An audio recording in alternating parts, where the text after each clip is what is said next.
ለዛሬው የመጀመሪያ ጽሑፍ እድል ለጋሽ ስብሐት ገብረ እግዚአብሔር እንስጥ። እድሉን ለሌላ ደግሞ ርዕሱን ነው።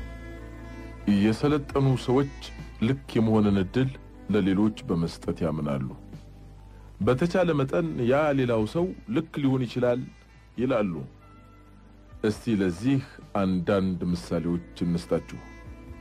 1 ጓደኛህ የሆነው አቶ እንትና ስምህን እያጠፋ መሆኑን አንድ ሰው ሲያወራልህ ለራስህ አይቻልም ባይባልም ጓደኛዬ እንደዚህ የሚያደርግ አይመስለኝም በማለት ትጠራጠራለህ።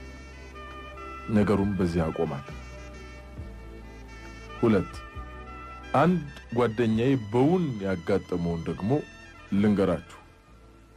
የ8ኛ ክፍል ተማሪ የሆነች የ14 ዓመት ልጁ ትምህርት ቤቷ እንደሚፈልጉት ትነግረዋለች። ወደ ትምህርት ቤቷ እየሄዱ እያለ ለምን እንደጠሩኝ ንገሪኝ፣ ልጅ ስለሆንሽ ያጠፋሽው ጥፋት ቢኖርም ምንም አይደል ይላታል። ልጆች ካንዷ ተማሪ 10 ብር ሰረቁና እኔ ላይ ያላከኩብኝ። እውነቱን ንገሪኝ፣ ብሩን የወሰድሽው አንቺ ነሽ? አይደለሁም፣ አምኜሻለሁ አላት አባቷ። ሆኖም ገንዘቡን ሰርቃ ሊሆን ይችላል። ዳይሬክተሩ ቢሮ ገብተው እንደተቀመጡ ገንዘቡን የሰረቀችው ልጅ ነች ሲል ዳይሬክተሩ ተናገረ። ብያኔውን እቀበላለሁ፣ 10 ብሩንም ለመክፈል ዝግጁ ነኝ። ነገር ግን ልጄ በደንብ የማውቃት መሆኑን ልገልጽልዎ ፈልጋለሁ። በምንም አይነት አትሰርቅ አለ። በዚሁ አቁሙና ልጅቷ ወደ ክፍሏ ገባች። በዚህ ድርጊትም አባትየው ልጁን እውነቷን ሊሆን ይችላል በማለቱ ጠቅሟታል።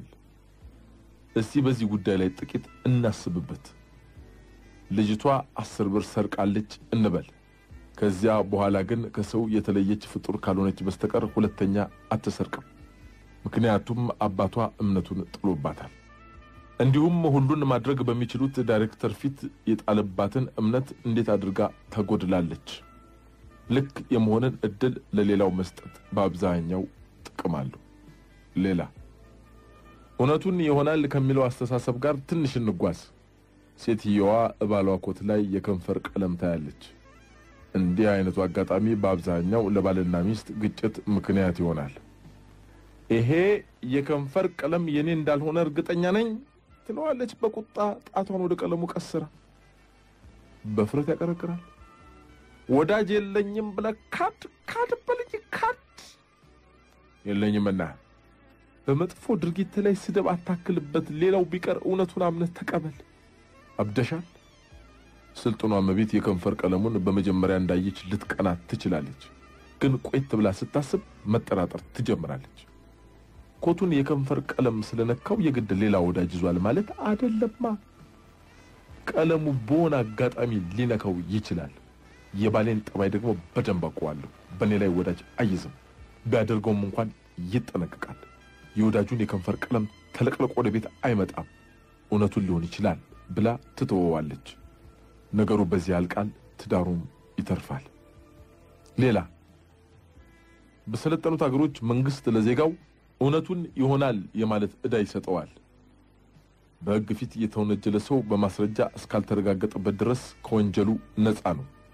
በሕግ ፊት አንድ ሰው አለኃጢአቱ ከሚቀጣ ማስረጃ በመታጣቱ ምክንያት 9 ወንጀለኞች ነፃ ቢለቀቁ ይመርጣል። ሌላ በዕለት ተዕለት ኑሯችን ሌላው ሰው እውነቱን ይሆናል ብሎ እድል መስጠት ጭንቀታችንንና ብስጭታችንን ያቀልልናል። ለአንድ ሰው 100 ብር ተበድረውና መልሳለሁ ባለበቀል ላይመልስልህ ይችላል። ገንዘቡ መቼም ቢሆን ላይመለስልህ የሚችል ይሆናል። ቀስቀስ ብለህ ስታስበው ግን ሰውየው ብሩን ያልመለሰው የተበደረውን የማይመልስ ለማደኛ ባለጌ ሆኖ ሳይሆን የጠበቀውን ገንዘብ ባለማግኘቱ ሊሆን ይችላል ትልና ልክ የመሆንን እድል ትሰጠዋለህ። የቀጠርከው ሰው በሰዓቱ ባለመምጣቱ መቀየም የለብህም። አንተ በሱ ቦታ ብትሆን በሰዓቱ ላትደርስ ትችል ነበርና ሕይወቱ ያወጣንላትን ፕሮግራም ተከትል አይደለም የምትጓዘው። ሌላ ቀን ተገናኝታችሁ የቀረበትን ምክንያት ሲነግርህም የማይረባ ምክንያት እየሰጠኝ ነው ብለህ ማሰብ የለብህም። የሚልህን ሁሉ ለማመን ሞክር። እውነቱን እየነገረህም ሊሆን ይችላል። ባይሆንስ ምን ጉዳት ደረሰብህ? ተወው።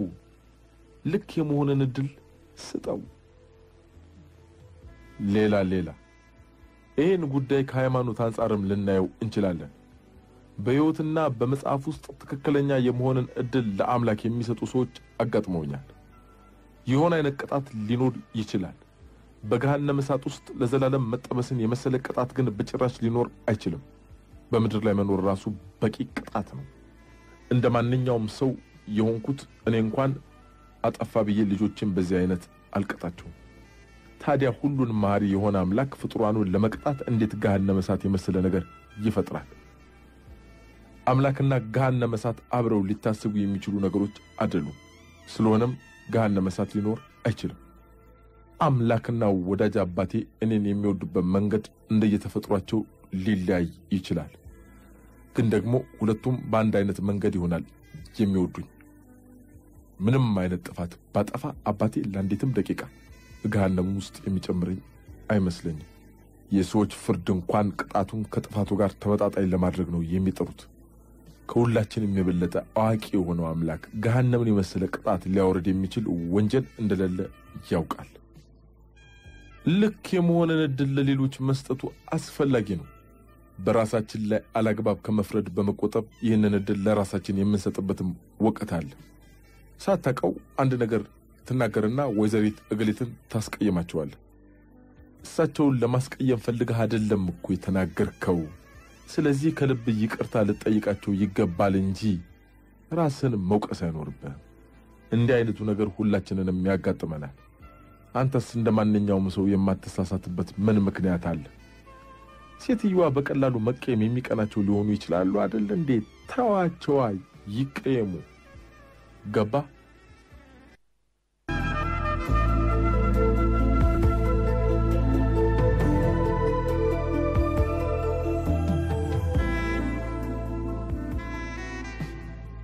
ከፍታ ላይ ያገኘሁትን የምርጫው ዋዜማ ቀልዶች የሚል ጽሑፍ ደግሞ ነው። ይሄ ነገር የሆነው በ1987 ዓመተ ምህረት ነው። ጻፊው የጻፈው ግን ኢህአዴግ በ1987 ህዝባዊ ምርጫ ተወዳድሮ በማሸነፉ ኢትዮጵያን በመንግስትነት እያስተዳደረ ይገኛል። እስቲ መለስ ብለን በምርጫው ዋዜማ የታዩትን አንዳንድ አስቂኝ ክስተቶች እናስታውሳችሁ። የኔነህ ወርቁ ለአዲስ አበባ ክልል ምክር ቤት የተወዳደረ ወጣት ነው። ልዩ ምልክቱ ክራር ሲሆን ክራሬ ክራሬ ማንጎራጎራዬ ልዩ ምልክቴ የምርጫ ህይወቴ የሚል ግጥም አስፍሮ ነበር። ክራሩን እየከረከረ የተነሳው ፎቶግራፍም ሰሌዳውን አድምቆታል። ታዲያ ማስታወቂያውን የምርጫ ሳይሆን እዚህ ቤት የሙዚቃ ድግስ አለ የሚል አስመስሎት ነበር። የወረዳ 16ቱ ተፈራ ይመር ደግሞ የቀይጥ ብሔር ድርጅትን ወክሎ ነበር ለተወካዮች ምክር ቤት የተወዳደረው። የወረዳ 16 ህዝብ ሆይ ለ17 ዓመት በመካከል የኖርኩ ነኝ አትመርጠኝምን ሲል ነበር ቀስቀሳውን የጀመረው። አያይዞም ያለህበት ዘመን ጎሳ፣ ነገድ፣ ጾታና ሃይማኖትን ለመከፋፈል የሚሞከርበት ነው ይላል። የተፈራ ይመር ምልክት ሻማ ሲሆን የምትበረዋን በቀይ ብዕር አቅለሟታል። በወቅቱ አስቂ ነገሮችን ለመቃረም አዲስ አበባን ዞሪያት ነበር ይላል ጻፊው። ፈረንሳይ ለጋሲዮን ላይ ብቅ ብል መንደሪቷ የሻለቃ አድማሴን ግርማ ሞገስ ተላብሳ ጠበቀች። የወጣትነት ፎቶአቸው የስልክና የኤሌክትሪክ እንጨቶችን ወሮታል። ሕፃናት በእንጨት ላይ የሻለቃን ፎቶ ለጥፈው ይንቀሳቀሳሉ። ብስክሌትና ታክሲ ላይ ፎቶአቸው ጉብ ብሎ መንገደኛው በኩራት ይገረምማል። እሳቸውም የሚዋዝ አይደሉም። ወደ መኖሪያ ቤታቸው የሚያመራውን ዳገት እያዘገሙ ሲወጡ የወረዳ 12 ህዝብ ሆይ እንደ ሻማ እየቀለጥኩልህ ነው ምረጠኝ ይሉት ነበር። ደጋፊያቸው ግንባራቸውን እየሳመ የመሳለም ያህል በያለባቸው ያልፋል። እንደሚያሸንፉ አጠራጣሪ አልነበረም። ይልቁንም ጉድ ያየሁት ወደ ቄራ ሲሻገር ነው። ይሄ ዘመቻ ሊንከን ቁጥር 2 ነው የሚል ፖስተር አይቼ የገዛ አይኔን ማመን አቃተኝ። ዝርዝር ጽሑፉ ይቀጥላል። የአሜሪካ ድንቅ የምርጫ ወግና የአብርሃም ሊንከን ታላቅ ስብዕና ካላራከስኩት እነሆ ያሁኑም የምርጫ ዘመቻዬን ዘመቻ ሊንከን ቁጥር 2 በየሰየምኩት ይልና አያይዞም ኦን ኢትዮጵያዊ መልኩን ነብር ጅንጉርጉርነቱን ይለውጣልን ሲል መልሶ እኛኑ ይጠይቀናል። ራሱ ሊንከን ነኝ ካለ ወዲያ አሁን ኢትዮጵያዊ ነኝና መልኬን አልቀየርኩም አሸንፋለሁም ዘገየ ደንቦባ ነኝ ወረዳ 12 እና 22 ለተወካዮች ምክር ቤት የግል ተወዳዳሪ መጨረሻው በጎተራ በኩል ዞሬ ቦሌ ስደርስ ነብዩ ሳሙኤልና ዶክተር ከበደ ታደሰ ተፋጠው ጠበቁኝ ነብዩ ሳሙኤል ህፃን ልጅ ታቅፎ የተነሳ ፎቶግራፍ የቀበሌያችንን አጥር ወሮታል ምን ማለቱ ይሆን በየባሰብ የተዋጥኩ ልጅ ወዳለው ሲለን ይሆን ወይስ ይሄ ልጅ ነው ማለቱ ስለዚህ ጉዳይ የሚገልጽ ነገር ካለ በየማንበብ ጀመርኩ ምንም የለም ይልቁንም 18 ዓመት አሜሪካ መኖሩን ተረዳው እንዲኮነስ እኔም ማላቀው ነገር ይኖራል ልጅ ማቀፍ ለምርጫ ይረዳ ይሆናል ማን ያውቃል ባለትዳር ነኝ ማለትም ሊሆን ይችላል አገር ምድሩን አቋርጬ ወረዳ 21 ስደርስ ግን ካበበ ቀስቶ ጋር ተገናኘው ፎቶ አነሳሱ ጦረኛ አስመስሎታል ቀጸል ስሜ አበበ ቀስቶ ሲሆን ዋና ስሜ ክንፈ ሚካኤል ደበበ ነኝ ይልና ብሔሩ ኢትዮጵያዊ መሆኑን ያስረዳል ቆንጆ የሸክላ ድስት ስዕልም አጠገቡ ጉብ ብሏል ዓላማውን ሳነብ ግን ከልብ ደነቀኝ መገንጠል እንኳን ለሀገር ለዶሮም አልበጃት የሚል ቃል በትልቁ እዛው ሸክላው ድስት ላይ ጽፎበታል ወደ መርካቶ ደግሞ አቀናው መንገዶች ሁሉ ወደ ባርኔጣ ያደርሳሉ የሚል ትልቅ ማስታወቂያ ነው ውስጥ ገባ ወደ ቀበሌው ገብቼ የምን ባርኔጣ ነው ስልጠየቁ ልዩ ምልክቱ ባርኔጣ ስለሆነ ነው ስትል አስተባባሪው አመለሰችልኝ የዲፕሎማ መመረቂያ ልብሱን እንደለበሰ ፒካፕ መኪና ላይ ተጭኖ ካሳንቺስን በሳቅ የጨረሰው የግል ተወዳዳሪ ደግሞ ሳይጠቅሱ ማለፍ ነውር ነው ስለራሱ በድምጽ ማጉያ ሲለፍፍም የብሔራዊ ሎተሪ ማስታወቂያ የሚናገር ነበር የሚመስለው ህፃናትም ከበውት አትላንታ ላይ እንዳሸነፉት አትሌቶቻችን ያጨበጨቡለት ነበር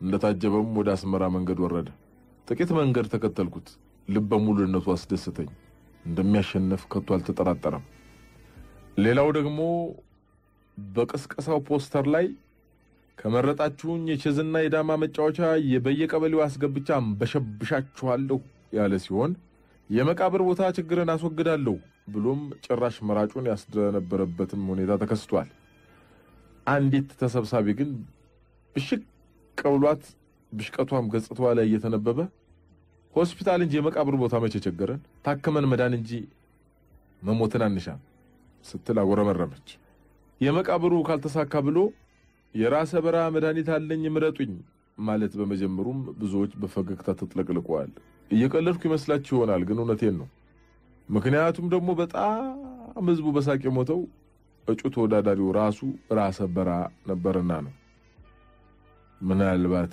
ጠንቋይ ለራሱ ያቅም ሆኖ ይሆን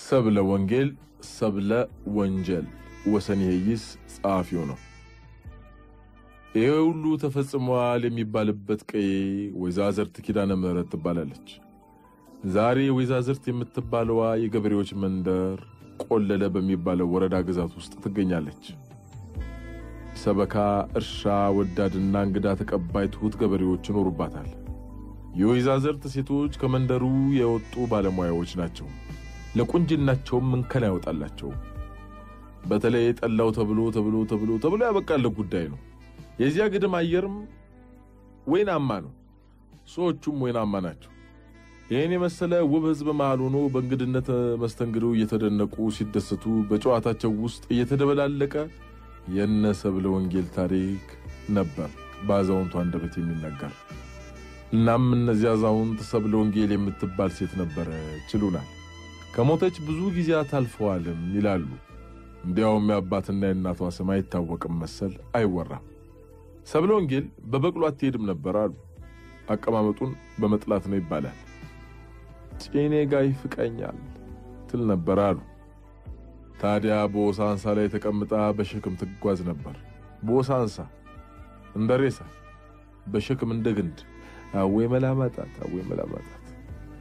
አንድ ጊዜ ባልጋዋ ላይ ተቀምጣ ስትሰግድ ሳለች ገበሬ በርሻ ሲንገላታየችና አዘነችለት አሉ አንዳች መፍትሄ ለመስጠት ፈልጋ ባለሟሏን አስቀርባት ጠይቀዋለች በነገራችን ላይ ሰብለ ወንጌል ኮልታፋ ነበርችና አረ ማለት አትችልም ገበሌ የሚያልፈው መቼ ነው ትለዋለች ባለሟሏም እመቤቴ ንግስቱ ሆይ ገበሬ ምን ረፍታለውና የሚያርፈው ያው ሲሞት ነው ብሎ ያስረዳታል እሷም ታዝንና ከሁሉም በላይ ለምትወዳትና ለምታምናት ቅድስተ ማርያም ልመኗን ታቀርባለች።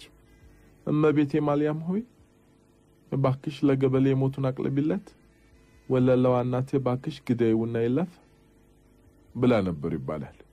ተጸልዮ ተሞቶ እኮ ነው። ማን ይሸከመኛል ብላ ይሆን?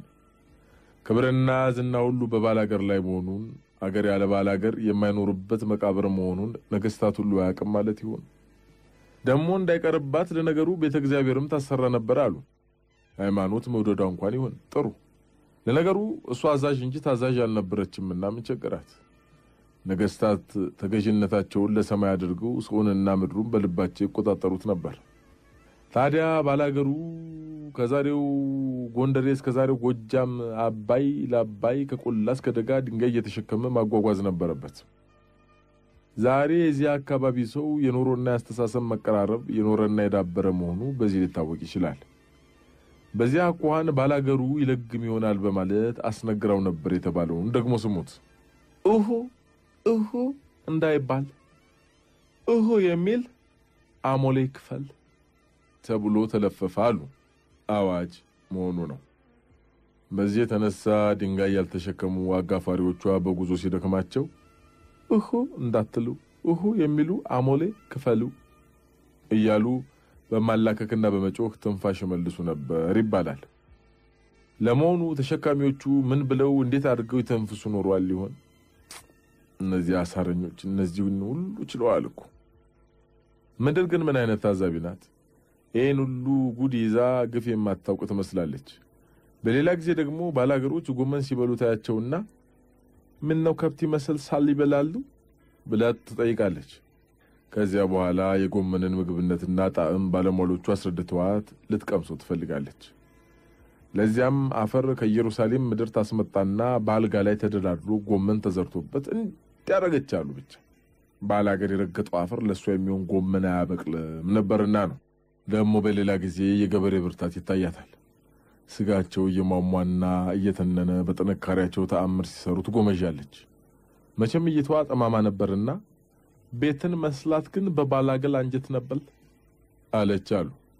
ሮሮነቷን እዩት እንግዲህ ይችን ተብታባ አረመኔ።